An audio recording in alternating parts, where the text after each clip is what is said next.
안녕하십니까, 조인태입니다. 채널A 앵커가 거짓인 문제 18분간 집중 설명을 했습니다. 이 거짓인의 거짓말 문제, 허위사실 유포 문제죠. 그러면서 10년 동안 출마 금지된 그러한 정황들을 아주 긴 시간 동안 집중적으로 설명을 했는데요.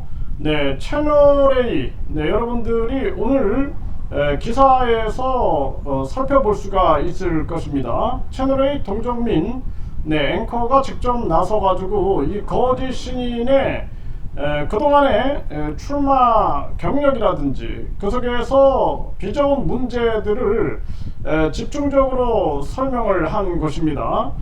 그런데 지금 이제는 종교계에서 집중적으로 이자를 배제시키는 그러한 움직임이 일어나야 합니다. 전에도 이 거짓 신인 문제에 대해서 한 종교, 반사회적인 종교 국제단체에서 기자회견이 일어나면서 그때 많은 종교단체들이, 종교 언론들이 이자에 대해서 문제화 시켰어요. 그런데 이 종교 언론을 넘어서서 이제 종교계에서 본격적으로 이자를 완전히 종교적으로도 배제시키는 그러한 움직임이 있어야 된다, 저는 그렇게 보게 되고요. 채널A처럼 계속해서 언론이 보도를 해야 합니다. 그냥 묻혀서는 안 돼요. 그리고 이번에 수사관이 교체된 문제, 또 경기 북부 경찰청장이 인천 경찰청장으로 발령이 난 부분, 그리고 차후에 어떤 경찰청장이 와가지고 이자의 사건에 대해서 어떻게 다룰 것인가, 이런 부분들도 언론에서 계속 추적을 하지 않으면 안 될 그러한 정황이다, 저는 그렇게 보고 있습니다. 심각한 문제인데요.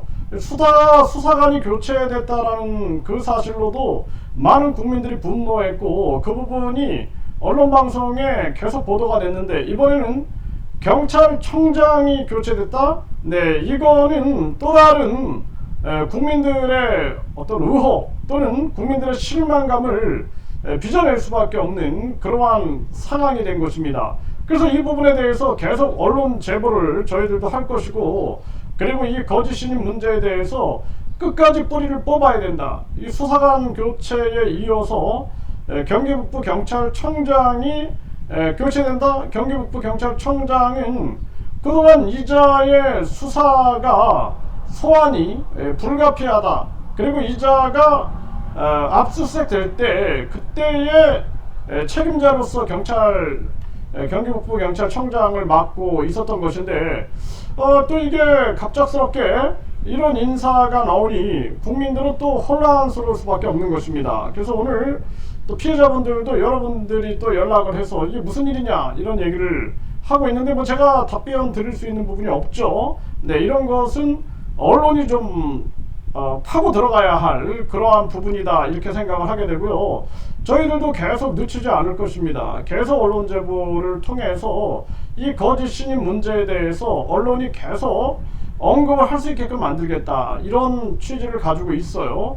그래서 지금 이제 언론들이 이자가 10년 동안 출마 금지가 된 부분에 대해서 언급을 하고 있는데, 점점 이게 종교계로 퍼져나가야 됩니다. 종교계로 퍼져나가서 이자가 종교를 이용해 가지고 어떻게 지금 문제를 일으키고 있는가, 이런 거를 종교 전문가들이 깊숙이 다뤄가지고 종교적으로도 이자를 배제시켜야 된다라는 그런 목소리들이 흘러나와야 됩니다. 아무리 대한민국의 종교의 자유가 있다 할지라도 이런 자가 종교의 영역에서 또다시 국민들을 속이게 두고, 그리고 피해자를 양산시킨다는 것은 있을 수 없는 일이다, 이렇게 말씀을 드립니다.